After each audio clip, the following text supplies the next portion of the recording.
আসসালামু আলাইকুম। আমন্ত্রণ জানাচ্ছি মাই টিভি রাতের সংবাদ। আর আপনাদের সঙ্গে রয়েছে আমি কামরুন নাহারাজাদ স্বপ্না। শুরুতেই সংবাদ শিরোনাম। করোনায় একদিনে আরও 203 জনের মৃত্যু। কাল মধ্যরাত থেকে শিথিল লকডাউন, চলবে গণপরিবহন, খোলা থাকবে শপিং মল, দোকানপাট। বিধি নিষেধ শিথিলের খবরে রাজধানীর চিত্র স্বাভাবিক। রাস্তায় বেড়েছে মানুষ ও যানবাহন চলাচল। লকডাউনে ঢাকা ছাড়ছে অনেকে। করোনায় সংকটে পড়া নিম্ন আয়ের মানুষের প্রধানমন্ত্রীর 5টি নতুন প্রণোদনা প্যাকেজ ঘোষণা। ব্যয় হবে 3,200 কোটি টাকা। সিটি কর্পোরেশন এলাকায় মডার্নার আর অন্যত্র সিনোফার্মের গণটিকাদান শুরু। দুরকম ভ্যাকসিন ব্যবহার বিপজ্জনক, বলছে বিশ্ব স্বাস্থ্য সংস্থা।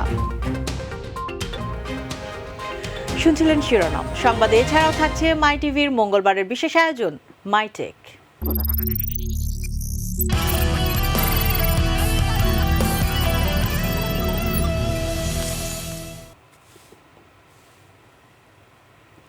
এবারে যাব বিস্তারিত সংবাদে। শুরুতেই করোনা ও লকডাউন প্রসঙ্গ। দেশে করোনায় আক্রান্ত হয়ে একদিনে আরও 203 জনের মৃত্যু হয়েছে। আর গত 24 ঘন্টায় নতুন রোগী শনাক্ত হয়েছে 12,198 জন। আগের দিনের তুলনায় করোনায় মৃত্যু ও নতুন রোগী শনাক্ত কিছুটা কমেছে। আগের 24 ঘন্টায় রোগী শনাক্ত হয়েছিল 13,768 জন, যা মহামারী শুরুর পর একদিনে সবচেয়ে বেশি। ওই সময় মৃত্যু হয় 220 জনের। গত 24 ঘন্টায় 41,755 জনের নমুনা পরীক্ষা করা হয়।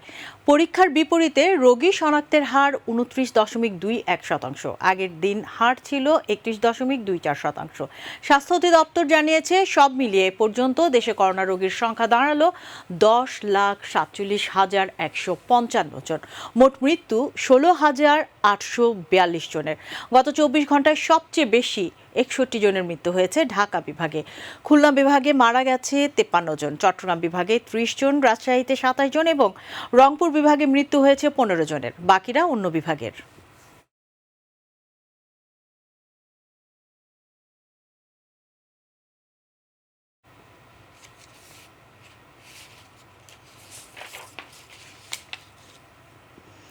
পবিত্র ঈদুল আজহা উদযাপন উপলক্ষে জনসাধারণের যাতায়াত, ঈদ পূর্ববর্তী ব্যবসা বাণিজ্য পরিচালনা, দেশের আর্থসামাজিক ব্যবস্থা এবং অর্থনৈতিক কার্যক্রম স্বাভাবিক রাখার স্বার্থে আগামী 14 জুলাই 2021 তারিখ মধ্যরাত থেকে 23 জুলাই সকাল 6টা পর্যন্ত চলমান বিধি নিষেধ শিথিল করে প্রজ্ঞাপন জারি করা হয়েছে। দুপুরে মন্ত্রিপরিষদ বিভাগ থেকে এই প্রজ্ঞাপন জারি করা হয়। পরে সচিবালয়ে সংবাদ সম্মেলনে প্রধান তথ্য কর্মকর্তা সুরত কুমার জানান, উল্লেখিত সময়ে স্বাস্থ্যবিধি মেনে গণপরিবহন চলবে। এছাড়া দোকানপাট ও শপিং মল খোলা থাকবে। তবে ঈদের পর 23 জুলাই সকাল 6টা থেকে 5 আগস্ট দিবাগত রাত 12টা পর্যন্ত পুনরায় কঠোর বিধিনিষেধ আরোপ করা হয়েছে। এ সময় বন্ধ থাকবে শিল্প কলকারখানা।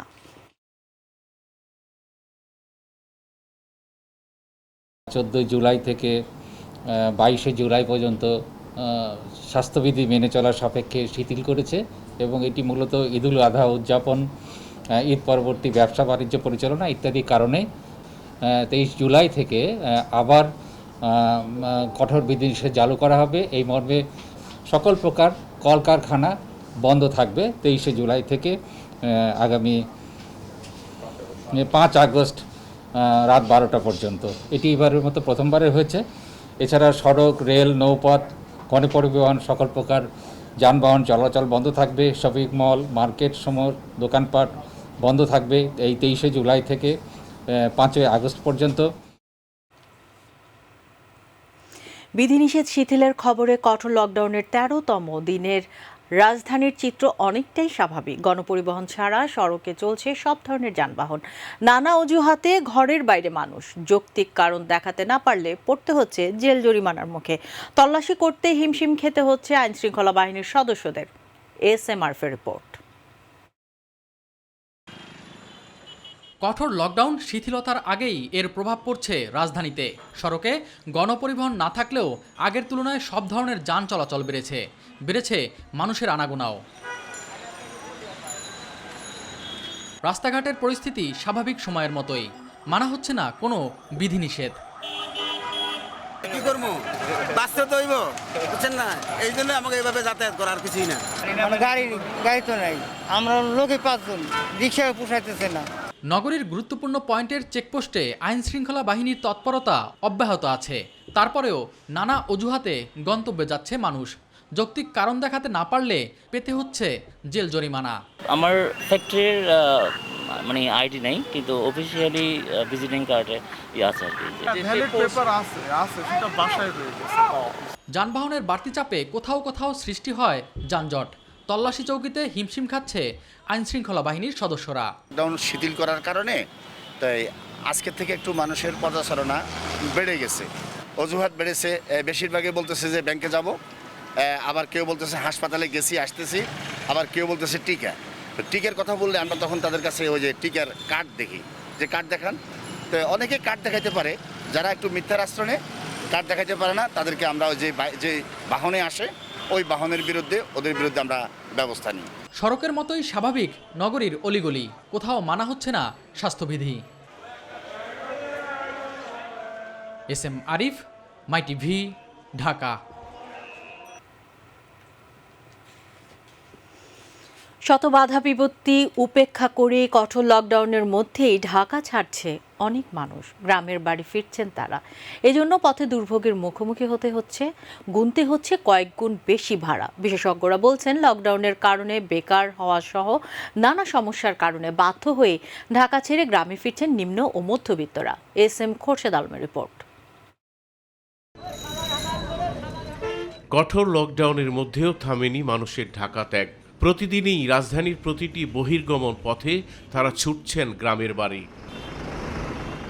গাবতলী বাস টার্মিনাল পেরিয়ে আমিনবাজার এলাকা, এখানেই ঘরমুখো মানুষের আনাগোনা। গণপরিবহন বন্ধ থাকায় বিকল্প উপায়ে গন্তব্যের উদ্দেশ্যে তারা। আল্লাহ যেভাবে নেয় সেই মোটর সাইকেল দেয় যেমনি যে যামুগা নাটোরে এখন যেভাবে সম্ভব টাকে হোক আর যাকে হোক। এত রিসলিয়া তখন তো সম্ভাবনা, এখান থেকে না খাইতে মরতে হবে। তাহলে ঢাকা তো আত্মীয় স্বজন মা বাবা কেউ নাই, এখন থাকবো কোথায়, খাবো কোথায়? কেউ খোলা ট্রাকে, কেউ মোটরসাইকেলে চেপে ছুটছেন। তবে ঝুঁকি নিয়ে এসব যানবাহনে যেতেও তাদের গুনতে হচ্ছে কয়েক গুণ বেশি ভাড়া। আমি নগা থেকে চাপাই যাবো, আমার বাড়ি চাপাই নগর। 600 টাকা। এক সপ্তাহ হলো কাজ নাই, তার কারণে বাড়িতে যেতে। গ্রামমুখী মানুষের বেশিরভাগই নিম্নবিত্তে দিনমজুরও খেটে খাওয়া মানুষ। কেউ কেউ আবার মধ্যবিত্ত হলেও করোনায় কর্মহীন হয়ে পড়েছেন তারা। যেভাবে হোক যাতে পারলে আর টেনশন না। আর এখানে থাকলে বাসা ভাড়া দেওয়া লাগবে, খাওয়া খরচ দেওয়া লাগবে, কাজ নাই, বসা খাবার দিবে কি আমাদের? দেশে অনেক কাজ আছে, পাট কাটা আছে, পাট বোয়ানো আছে, ধান কাটা আছে। কঠোর লকডাউনে আয় রোজগারের পথ বন্ধ হয়ে যাওয়ায় বাধ্য হয়ে মানুষ ঢাকা ছেড়ে গ্রামে যাচ্ছেন বলে মনে করেন সমাজ বিশেষজ্ঞরা। এই সমস্ত মানুষের শহরে দীর্ঘদিন চাকরিবিহীন থাকা অথবা তার খাদ্য, চিকিৎসা অথবা অন্যান্য যে সহায়তাগুলো প্রয়োজন, সেই সহায়তাগুলো আসলে সে সরকার থেকে অথবা আমাদের যে সামাজিক সাংস্কৃতিক যে সংস্থাগুলো আছে বা সংগঠনগুলোর কাছ থেকে সে একেবারে প্রতিনিয়ত এই সহযোগিতাগুলো পায় না। কঠিন এই সময় প্রয়োজনীয় সহায়তা দেওয়া হলে করোনা ঝুঁকি নিয়ে মানুষের এই ঢাকা ছাড়ার প্রবণতা রোধ করা যাবে বলে মনে করেন ঢাকা বিশ্ববিদ্যালয়ের শিক্ষক তৌহিদুল হক। তাদেরকে রাষ্ট্রীয় সহযোগিতায় গ্রামে ফিরে যেতে সহযোগিতা করা, অন্যথায় খাদ্য সংকট শুরু হবে। এস এম খোরশেদ আলম, মাই টিভি, ঢাকা। করোনায় বিধিনিষেধের মধ্যে কাজ হারিয়ে সংকটে পড়া নিম্ন আয়ের মানুষের সহায়তায় ৩,২০০ কোটি টাকার 5টি নতুন প্রণোদনা প্যাকেজ ঘোষণা করেছেন প্রধানমন্ত্রী শেখ হাসিনা। প্রণোদনা প্যাকেজগুলো হলো দিনমজুর, পরিবহন শ্রমিক, ক্ষুদ্র ব্যবসায়ী এবং নৌপরিবহন শ্রমিকদের জন্য জনপ্রতি নগদ ২৫০০ টাকা করে আর্থিক সহায়তার জন্য ৪৫০ কোটি টাকা বরাদ্দ। শহর এলাকার নিম্ন আয়ের জনসাধারণকে সহায়তার লক্ষ্যে ২৫শে জুলাই থেকে ৭ই আগস্ট পর্যন্ত ১৪ দিন ৮১৩টি কেন্দ্র বিশেষ ও MS কার্যক্রম পরিচালনার জন্য ১৫০ কোটি টাকা। ৩৩৩ নম্বরে জনসাধারণের অনুরোধের পরিপ্রেক্ষিতে খাদ্য সহায়তায় দেওয়ার জন্য জেলা প্রশাসকদের অনুকূলে বিশেষ বরাদ্দ ১০০ কোটি টাকা। গ্রামীণ এলাকার কর্মসৃজনমূলক কার্যক্রমে অর্থায়নের জন্য পল্লী কর্মসংস্থান ব্যাংক ও PKSF এর মাধ্যমে ৪% সুদে ঋণ সহায়তা দিতে অতিরিক্ত ১,৫০০ কোটি টাকা বরাদ্দ এবং পর্যটন খাতের হোটেল, মোটেল থিম পার্কের কর্মচারীদের বেতন ভাতা পরিশোধের লক্ষ্যে ব্যাংকের মাধ্যমে 4% সুদে ওয়ার্কিং ক্যাপিটাল ঋণ সহায়তা দিতে 1,000 কোটি টাকা বরাদ্দ।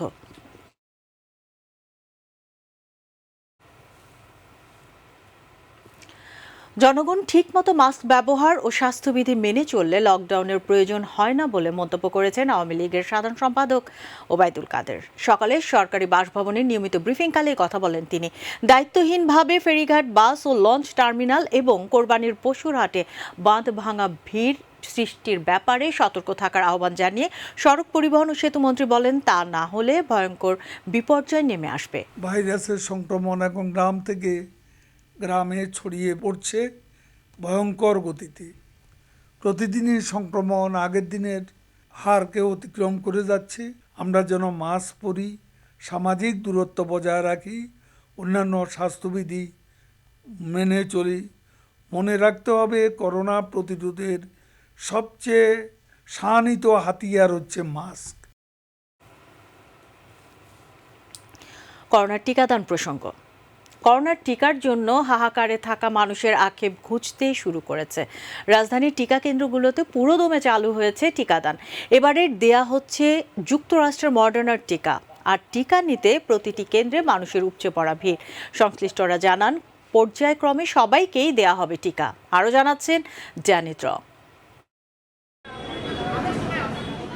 রাজধানীর নাক কানগলা ইনস্টিটিউট হাসপাতালের প্রাঙ্গণ ছাড়িয়ে মানুষের এই লাইন পৌঁছেছে সড়ক পর্যন্ত। এ দৃশ্যই বলে দিচ্ছে মহামারী করোনার টিকার জন্য কতটুকু হাহাকারে মানুষ। টিকা পেতে লাইনে অপেক্ষা করতে হচ্ছে দীর্ঘ সময়। সাধারণ মানুষ অভিযোগ করেন, কম জনবল দিয়ে টিকা কার্যক্রম চালানোর ফলেই এমন দুর্ভোগ। ভিআইপি যারা আছেন, মানে দেখা গেছে যে তাদেরকে দিচ্ছে, আমরা সাধারণ জনগণ তো এখানে ঘন্টার পর ঘন্টা দাঁড়ায় আছি। আমার তো খুব কষ্ট হচ্ছে লাইনে দাঁড়ায় থাকে, প্রায় 2 ঘন্টা তো দাঁড়ায় আছি। টোকেন দেওয়ার কথা সেটাও এখনো দেয় নাই। ওই পর্যন্ত তো যায়নি, শোনা কথা শুনছি আর কি, যে স্টাফরাও নাকি তাদের লোকজনকে নিয়ে এসে দিচ্ছে। রাজধানীর প্রায় সব কেন্দ্রেই দেয়া হচ্ছে যুক্তরাষ্ট্রের মডার্নার টিকা। যারা টিকা নিতে পারছেন তাদের মুখে স্বস্তির ছাপ। জানান, টিকা নেয়ার পর করোনা প্রতিরোধে আত্মবিশ্বাস বাড়ছে। করোনা ভাইরাসের জন্য জরুরি মনে করছি, টিকা নিতে পারলাম, এটাই স্বার্থ। রোগটা ছায়া দিয়ে ছড়াই গেছে, এই জন্য আমি জরুরি মনে করছি। সংশ্লিষ্টরা বলছেন, টিকা নিয়ে আর দুশ্চিন্তা নেই। নিবন্ধিত সবাই পাবেন করোনার টিকা। এখন মডার্নাতে দিচ্ছি আমরা। সকাল থেকে অনেক ভিড় ছিল, এখন কিছুটা ভিড় কমেছে। ভ্যাকসিন কিন্তু আসছে এবং মানুষকে দিচ্ছি আমরা। বিলো 35-এর নিচে দেওয়া হচ্ছে না, কিন্তু ওভার 35 পর্যন্ত দেওয়া হচ্ছে। সেটা কাউকে ফাইজার, মডার্না দিচ্ছে, সিনোফার্ম। মোটামুটি ভ্যাকসিন কিন্তু আমাদের মজুদও আছে, প্লাস আমরা পাচ্ছি। আশা করা যায় যে আমরা অনেককে দিতে পারবো ভ্যাকসিন। বিশৃঙ্খলা কিংবা ভোগান্তি এড়াতে সবাইকে নিয়ম মেনে নির্ধারিত দিনে কেন্দ্রে আসার আহ্বান জানান সংশ্লিষ্টরা। ড্যানি ত্রং, মাইটিভি, ঢাকা।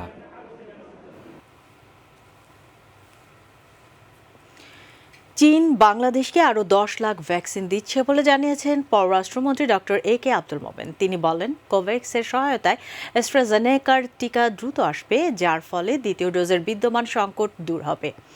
দুপুরে নিজ বাসভবনে সাংবাদিকদের সঙ্গে আলাপকালে তিনি আরও বলেন, বাংলাদেশে করোনার টিকা উৎপাদনের বিষয়ে রাশিয়া ও চীনের সঙ্গে আলোচনা চলছে। প্রবাসী শিক্ষার্থীদের টিকা দেওয়ার আবেদন শুরু হয়েছে। দ্রুত সংকট সমাধান হবে বলেও জানান এ.কে আব্দুল মোমেন। যারাই বিদেশ যাবে তারা তাদের তথ্য, পাসপোর্ট, যেখানে যাচ্ছে, ভিসা না হলেও যে অ্যাডমিশন হয়েছে কিংবা ওখানে ছাত্রছাত্রী, তারা তাদের তথ্যগুলো দিলে পরে আমরা ফরেন মিনিস্ট্রিতে রেজিস্ট্রেশন করব। তো তাদের জন্য আমরা স্পেশাল অ্যারেঞ্জমেন্ট ফর ভ্যাকসিনেশন। জাপানের কথা বলছিলাম, আমি বলছিলাম যে তারা হয়তো আমাদের প্রত্যাশা যে 2.5 মিলিয়নের অধিক দিবে, তারা আমাদের তার থেকে অনেক বেশি দিচ্ছে এবং কোভ্যাক্সের আন্ডারে। ওইটা অ্যাস্ট্রাজেনেকা, তাতে সুবিধা হলো আমাদের যারা সেকেন্ড ডোজ নেয়নি তারা ওটা পাবে। প্রথম ডোজে নিলেন একটি টিকা, দ্বিতীয় ডোজে অন্য একটি টিকা। এমনটা ঘটানোর কথা ভাবছেন অনেকে, কিন্তু এই মিশ্র টিকা নেয়ার বিষয়টিকে বিপজ্জনক প্রবণতা বলে উল্লেখ করলেন বিশ্ব স্বাস্থ্য সংস্থার প্রধান বিজ্ঞানী ডক্টর সৌম্য স্বামীনাথন। যদিও অতিমারি করোনাকে রুখতে মিশ্র টিকার পক্ষে প্রশ্ন তুলেছেন বিজ্ঞানীরা। বিস্তারিত মার্জা মান্নার রিপোর্টে। করোনার বিরুদ্ধে মিশ্র টিকা কতটা কার্যকরী তা নিয়ে গোটা বিশ্বেই গবেষণা চলছে। বিশেষজ্ঞদের একাংশের মতে দুবার দু রকমের টিকা নিলে রোগ প্রতিরোধ ক্ষমতা বাড়ে। জার্মানি এবং ইউরোপের একাধিক দেশে ইতিমধ্যেই দুবার দু রকমের টিকা নেওয়ার নিয়ম চালু হয়েছে। নাগরিকদের উদ্বুদ্ধ করতে জার্মানির চ্যান্সেলর অ্যাঙ্গেলা মার্কেল স্বয়ং দুবার দু রকমের টিকা নিয়েছেন। কিন্তু এই প্রবণতা ভয়ঙ্কর বিপদ ডেকে আনতে পারে বলে এবার সতর্ক করলেন বিশ্ব স্বাস্থ্য সংস্থার প্রধান বিজ্ঞানী সৌমা স্বামীনাথন। তার মতে মিশ্র টিকার কার্যকারিতা সম্পর্কে নিশ্চিতভাবে কিছু জানা নেই। এই সংক্রান্ত কোনো তথ্য প্রমাণ এখনো পর্যন্ত মেলেনি। So it's a little bit of a dangerous trend here where people are we're in a data-free, evidence-free zone as far as a mix and match. There is limited data on mix and match. Corona টিকা নিয়ে virtual মাধ্যমে নিজের এই মতামত জানান স্বামীনাথন। সেখানে মিশ্র টিকার কার্যকারিতা নিয়ে প্রশ্ন তোলেন তিনি বলেন, বহু মানুষ মিশ্র টিকা নেওয়ার কথা ভাবছেন এবং বিষয়টি নিয়ে তাদের প্রশ্ন করছেন, কিন্তু মিশ্র টিকা নিয়ে কোনো তথ্য প্রমাণ হাতে না থাকায় এই প্রবণতা বিপদ ডেকে আনতে পারে। তাই এজন্য অপেক্ষা করা দরকার, আর সেটাই ভালো হবে বলে মনে করছেন তিনি। Deciding when and who they should be taking a second or a third or a fourth dose. তবে আগামী দিনে মিশ্র টিকা ব্যবহারের সম্ভাবনা উড়িয়ে দিচ্ছেন না বিশেষজ্ঞরা। তাদের মতে রোগ প্রতিরোধ ক্ষমতা বাড়ানোর ক্ষেত্রে মিশ্র টিকা ব্যবহার করা যেতে পারে, তবে এ নিয়ে আরও পরীক্ষা নিরীক্ষার প্রয়োজন। মার্জিয়া মান্নান, মাই টিভি।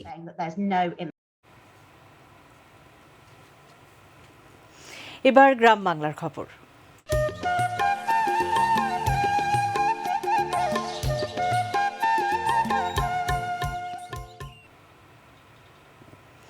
নারায়ণগঞ্জের রূপগঞ্জে হাশিম ফুড লিমিটেড কারখানার ভয়াবহ অগ্নিকাণ্ডের ঘটনাস্থল পরিদর্শন করেন বাংলাদেশ জাতীয়তাবাদী দল বিএনপির একটি প্রতিনিধি দল। ঘটনাস্থলে কেন্দ্রীয় নেতাদের সামনে অবস্থান নেয়াকে কেন্দ্র করে স্থানীয় বিএনপি ও অঙ্গ সংগঠনের দুই গ্রুপের মাঝে দুই দফা ধাওয়া পাল্টা ধাওয়া, ইট পাটকেল নিক্ষেপ ও সংঘর্ষের ঘটনা ঘটে। সংঘর্ষে সাংবাদিক সহ উভয় গ্রুপের অন্তত 15 জন আহত হয়। পরে পুলিশ ঘটনাস্থলে পৌঁছে পরিস্থিতি নিয়ন্ত্রণে আনে। দুপুরে উপজেলার কর্ণগোপ এলাকার ঢাকা সিলেট মহাসড়কে ঘটে এ সংঘর্ষের ঘটনা।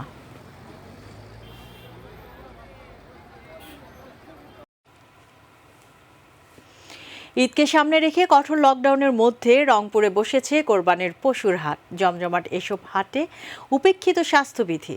এদিকে উত্তরাঞ্চলের বিভিন্ন সীমান্ত দিয়ে ভারতীয় গরু অনুপ্রবেশ করলেও অতিরিক্ত বিভাগীয় কমিশনার বলছেন সীমান্তে কঠোর নজরদারি অব্যাহত রয়েছে। রংপুর থেকে আরও জানাচ্ছেন আবু সাইদ অপু। আসন্ন কোরবানির ঈদে এবার রংপুর বিভাগে প্রায় 350 শতাধিক কোরবানির পশু ক্রয় বিক্রয় করার হাট বসেছে। আর এছাড়াও মৌসুমি হাট রয়েছে প্রায় 2 শতাধিকের কাছাকাছি। কঠোর লকডাউনের মধ্যেও সব বাধা উপেক্ষা করে ক্রেতা আর বিক্রেতাদের সমাগমে গিজগিজ করছে পশুর হাটগুলো। রংপুরের গঙ্গাচড়া উপজেলার বেদগাড়ি হাটে গিয়ে দেখা যায় বাজারে প্রচুর পশুর সমাগম ঘটেছে মানুষের আগমনও। প্রশাসন পুরোপুরি খেয়াল রাখতেছে না, আরো খোলা মাঠে হওয়া উচিত ছিল। কিভাবে বেচা কিনে করব, কে কিনবে কে না কিনবে, বহিরাগত পার্টি না আসলে এখন মনে করেন গরু কেনা বেচা করতে পারি না। আর ইজরাদারের পক্ষ থেকেও নেওয়া হয়নি কোনো সুরক্ষা ব্যবস্থা। আমরা নিজেদের যতক্ষণ পর্যন্ত সচেতন হব না ততক্ষণ সরকার কিংবা কোনো লোক তাদেরকে কখনো সচেতন করতে পারবে না। সীমান্তের বেশ কিছু এলাকায় কাঁটাতারের বেড়া নেই, আর তাই বেশিরভাগ সীমান্ত রয়েছে অভিন্ন নদীর সংযোগস্থলে। চোরা কারবারিরা এই স্থানগুলো দিয়েই গরু আনা নেওয়া সহ যাতায়াত করছে। এতে করে ভারতীয় ভেরিয়েন্ট আরও ব্যাপক আকারে প্রবেশের আশঙ্কা করছেন স্থানীয়রা। লকডাউন তো পারি বাইরে যাতায়াত বদ্ধ, এই কারণে তো পারি নাই হাটে। গরু নেওয়ার মতো লোক নাই, এই মিডিয়াম দাম আছে, দাম বেশিও না কমও না। আর রংপুর বিভাগের অতিরিক্ত কমিশনার বলছেন ভারতীয় গরু ঠেকাতে কঠোর নজরদারির মধ্যে রয়েছে সীমান্ত এলাকাগুলো। বর্ডার দিয়ে কোনো কিছু যেন আসতে না পারে, এবং এখানে বিজিবির যে একটা কমান্ডারের প্রতিনিধি ছিল সে এখানে বলছে যে আমরা তার বর্ডার এই মুহূর্তে আমাদের বর্ডার সিল কোনো কিছু ইন্ডিয়া থেকে আসবে না। তবে করোনার সংক্রমণ হ্রাস পেতে হলে অবশ্যই জনসমাগম স্থানগুলো সরাতে হবে, অন্যথায় অনলাইন সেবার মাধ্যমে পশু ক্রয় বিক্রয়ের নিশ্চিত করা দাবি এই অঞ্চলের সচেতন মহলের। আবু সাইদ অপু, মাই টিভি, রংপুর। ঈদে বিশাল আকৃতির পশু নিয়ে কৌতূহলের শেষ নেই ক্রেতাদের। যত্নে লালন পালনের পাশাপাশি এইসব পশুকে আদর করে বিশেষ নামে ডাকা হয়। এই যেমন ডন, নবাব কিংবা বেঙ্গল 28। 25 থেকে 44 মণ ওজনের এসব ষাঁড়ের দাম হাঁকানো হচ্ছে 10 থেকে 15 লাখ টাকা। যদিও করোনা পরিস্থিতিতে এত দামের গরু বিক্রি নিয়ে দুশ্চিন্তায় মালিকরা। প্রতিনিধিদের তথ্যচিত্রে নূর মোহাম্মদের রিপোর্ট। প্রতি বছরই পশুর হাটে বিশেষ কিছু ষাঁড় আকৃতি, দাম আর নামের কারণে থাকে আলোচনায়। এবারও দেশের নানা প্রান্তে এমনই বেশ কিছু ষাঁড় প্রস্তুত করা হয়েছে কোরবানির জন্য। বিশাল আকৃতির এই ষাঁড়টির নাম দেয়া হয়েছে যশোরের ডন। 1753 কেজি অর্থাৎ প্রায় 44 মণ ওজনের ষাঁড়টি লালন পালনে ছিল মমতার ছোঁয়া। প্রতিদিন 1000 টাকা এর খরচ। এর দেশি খাবার খাওয়াইছি, বিদেশের কোনো ওষুধপত্র কোনো কিছু খাওয়ানো হয়নি। ঈদকে ঘিরে এটির দাম হাঁকানো হচ্ছে 15 লাখ টাকা। এই মহামারীর সময় ন্যায্য মূল্যে বিক্রয় করতে পারি, কারণ আমি এর খাবারের ইয়েটা আর টাইনে পারছি না। মাদারীপুরে প্রস্তুত 34 মণ ওজনের নবাব। ওর মূল্য চেয়েছি আমি 16 লক্ষ টাকা। এদিকে জামালপুরে 28 মণ ওজনের ষাঁড়টিকে ডাকা হয় বেঙ্গল 28 নামে। যদিও এটি বিক্রি নিয়েও চিন্তিত খামারিরা। গরুটা 28 মাস বয়স, 28 মণ ওজন, আর আমরা পরিবারের সদস্য 28 জন, এই জন্য গরুটার 28 বেঙ্গল 28 নাম দেওয়া হয়েছে। গরুটা তো আমি খুব কষ্ট করে পালছি, করোনা হয়ে গেছে গা, তাহলে আমি আর এখন গরুটা কেমনে বিক্রি করবো। পাবনায় প্রস্তুত লালচাঁদ, যেটির ওজন প্রায় 25 মণ। কালোটার ওজন আছে আমার 18 মণ, আর লালটার ওজন আছে 25 মণ। আমি এই জন্য গরুলে খুবই একটা টেনশনের মধ্যে আছি। এসব এলাকার প্রাণী সম্পদ কর্মকর্তারা বলছেন, করোনা পরিস্থিতি বিবেচনায় অনলাইন মাধ্যমে বিক্রির প্রচারণা বাড়াতে আমরা খামারিদেরকে, পশু বিক্রেতাদেরকে, ক্রেতাদেরকে অনলাইনে পশু ক্রয় বিক্রয়ের জন্য উৎসাহিত করছি। ওয়েবসাইটে আপলোড করা হচ্ছে এবং এখানে বিক্রেতার তথ্যও দেওয়া হচ্ছে। একজন ক্রেতা ইচ্ছা করে সরাসরি যোগাযোগ করে তার কুরবানির পশুটুকু কিনতে পারবে। বিশাল আকৃতির এসব পশু পালনে বড় অঙ্কের খরচ হয় বলে বিক্রি নিয়ে খামারিদের দুশ্চিন্তা নিত্যদিন। নূর মোহাম্মদ, মাই টিভি। খুলনায় সেনাবাহিনীর 55 পদাতিক ডিভিশনের ত্রাণ কার্যক্রম পরিদর্শন করেছেন সেনাপ্রধান জেনারেল এস.এম. শফিউদ্দিন আহমেদ। সকালে খুলনা জেলা স্টেডিয়ামে এই ত্রাণ কার্যক্রম পরিদর্শন করেন তিনি।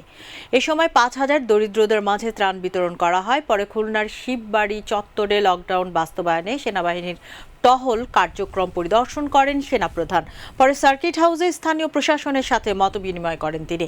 করোনা সংকটময় কালে সকলকে সরকার প্রদত্ত বিধিনিষেধ পালনের মাধ্যমে এই দুর্যোগ মোকাবেলায় ঐক্যবদ্ধভাবে কাজ করার আহ্বান জানান জেনারেল এস.এম. শফিউদ্দিন আহমেদ।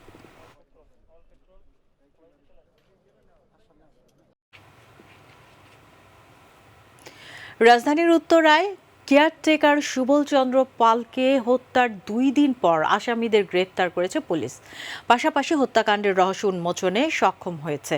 সকালে ডিএমপির উত্তরা বিভাগের উপকমিশনার সাইফুল ইসলাম সংবাদ সম্মেলনে এই তথ্য জানান। সোমবার সিরাজগঞ্জের বেলকুচিতে অভিযান চালিয়ে খুনের সঙ্গে জড়িত মাসুদ রানা ও মিজানুর রহমানকে গ্রেফতার করে পুলিশ। তাদের কাছ থেকে কেয়ারটেকার সুবল চন্দ্র পালের পরিহিত জামার পুড়িয়ে দেয়া অংশ, বিশেষ ও রক্তমাখা জামা উদ্ধার করে। গ্রেপ্তারকৃতদের স্বীকারোক্তি অনুযায়ী ঘটনাস্থল থেকে 1 পিস ইয়াবা ট্যাবলেট ও হত্যাকাণ্ডে ব্যবহৃত কাঁচিটি উদ্ধার করা হয়।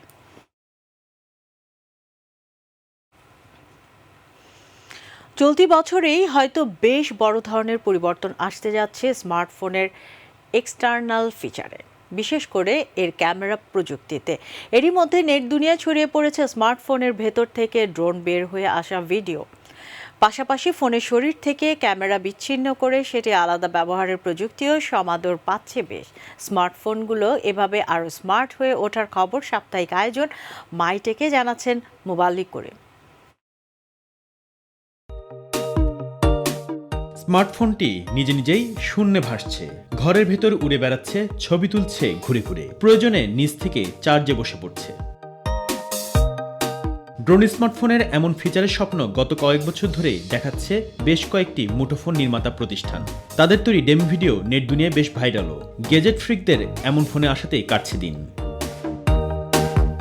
এই স্বপ্ন মনে হয় চলতি বছরে সত্যি হতে চলেছে। মুঠোফোন উঠতে পারুক বা না পারুক, তবে ফোনের ভেতরে সংযুক্ত ড্রোন হয়তো সেই স্বাদ কিছুটা হলেও মেটাবে। সম্প্রতি এমন এক ফোনের গঠন প্রণালী ফাঁস হয়েছে। পরিকল্পনা অনুযায়ী ফোনের মধ্যে থাকছে বিশেষ ডিটাচিং মেকানিজম। তার মাধ্যমে ফোনের দুটি ক্যামেরা ও কিছুটা অংশ বিচ্ছিন্ন হয়ে যাবে মূল শরীর থেকে। এটি ফোনকে রিমোট হিসেবে ব্যবহার করে ওড়ানো যাবে ড্রোনের মতোই। এতে 4টি ফ্যান ছাড়াও থাকছে 2টি ইনফ্রারেড সেন্সর। এছাড়াও ডিটাচেবল ক্যামেরা প্রযুক্তির চমক দেখা যাবে চলতি বছরেই, যাতে ফোনের উপর থাকা পপ আপ ক্যামেরা আলাদা করে ওয়াইফাই এর মাধ্যমে ব্যবহার করা যাবে। সেক্ষেত্রে মূল ফোন থেকে সেটি কন্ট্রোল করতে হবে। গ্যাজেট বিশ্লেষকদের ধারণা এটি সেলফি পোর্ট্রেটের সংজ্ঞায় পাল্টে ফেলবে। বলা হচ্ছে ডিটাচেবল পোর্টেবল ক্যামেরা বা ড্রোন বিশেষ স্পাই প্রযুক্তির নবযুগে নিয়ে যাচ্ছে। মুবাল্লিক করিম, মাই টিভি। সংবাদ শেষ করব ভিন্নধর্মী খবর জানিয়ে। আগামী 150 বছরের মধ্যে পৃথিবীকে আঘাত করতে পারে বেন্নু নামের এক গ্রহাণু, যাতে ধ্বংস হতে পারে পৃথিবী। 102 তলা বিল্ডিংয়ের সমান এই গ্রহাণুকে রুখতে সেটিকে মহাকাশে ধ্বংস করার কথা ভাবছে চীন। আর সেজন্য 23টি রকেট জাতীয় বস্তু ছুঁড়ে সেটি ধ্বংস করার প্রস্তাব দিয়েছে তারা। মুবাল্লিক করিমের রিপোর্ট। বেশ কিছুদিন ধরে আলোচনায় রয়েছে মহাদৈত্যকার গ্রহাণু বেনু। 8 কোটি টনেরও বেশি ওজনের 1640 ফুট চওড়া এই গ্রহাণু থেকে রেহাই পেতে মরিয়া আমেরিকা, ইউরোপের মতো চীনও। 102 তলা বা এম্পায়ার স্টেট বিল্ডিং এর মতো লম্বা এই গ্রহাণুর আঘাত হতে পারে হিরোশিমায় আঘাত হানা বোমার থেকে 80,000 গুণ বেশি শক্তিশালী। আগামী 150 বছরের মধ্যে পৃথিবীতে আঘাত হানার আশঙ্কা করা হলেও অনেকেই বলছেন আঘাত হানার সম্ভাবনা খুবই কম। তবে তার আগে গ্রহাণুর পথ পরিবর্তনের জন্য মহাকাশে রকেট ছোড়ার প্রস্তাব দিয়েছে চীন। সেজন্য 23টি লং মার্চ 5 রকেট নিক্ষেপ করবে তারা। চীনের জাতীয় মহাকাশ বিজ্ঞান কেন্দ্রের বিশেষজ্ঞরা বলছেন এই প্রচেষ্টা করলে প্রায় 6000 মাইল দূরে সরিয়ে নেওয়া সম্ভব হবে গ্রহাণুটিকে। এজন্য পারমাণবিক বোমা ব্যবহারের কথাও ভাবা হচ্ছে। তবে এভাবে ধ্বংস করলে এই গ্রহাণুর ছোট ছোট টুকরো পৃথিবীর উপর পড়ে কোনো ক্ষতি করবে কিনা তার হিসেব করছেন গবেষকরা। যদি এই প্রকল্পের সত্যিকার বাস্তবায়ন সম্ভব হয় তবে তার জন্য সময় লাগবে প্রায় 25 বছর। মুবাল্লিক করিম, মাই টিভি। সংবাদের শেষ প্রান্তে আমরা, তবে যাবার আগে সংবাদ শিরোনামগুলো জানিয়ে দিচ্ছি আরও একবার। করোনায় একদিনে আরও 203 জনের মৃত্যু। কাল মধ্যরাত থেকে শিথিল লকডাউন, চলবে গণপরিবহন, খোলা থাকবে শপিং মল, দোকানপাট। বিধিনিষেধ শিথিলের খবরে রাজধানীর চিত্র স্বাভাবিক, রাস্তায় বেড়েছে মানুষ ও যানবাহন চলাচল। লকডাউনেও ঢাকা ছাড়ছে অনেকে। করোনার সংকটে পড়া নিম্ন আয়ের মানুষের প্রধানমন্ত্রীর 5টি নতুন প্রণোদনা প্যাকেজ ঘোষণা, ব্যয় হবে 3200 কোটি টাকা। সিটি কর্পোরেশন এলাকায় মডার্নার আর অন্যত্র সিনোফার্মের গণটিকাদান শুরু। 2 রকম ভ্যাকসিন ব্যবহার বিপজ্জনক বলছে বিশ্ব স্বাস্থ্য সংস্থা। সঙ্গে থাকার জন্য ধন্যবাদ। এছাড়া ইউটিউবে মাই টিভির সংবাদ পেতে ভিজিট করুন youtube/mytvbd নিউজ এবং আমাদের অনুষ্ঠান দেখতে ভিজিট করুন youtube/mytvbangla, facebook/mytvbangla ও twitter/mytvbangla। আমাদের পরবর্তী সংবাদ দেখার আমন্ত্রণ জানিয়ে বিদায় নিচ্ছি।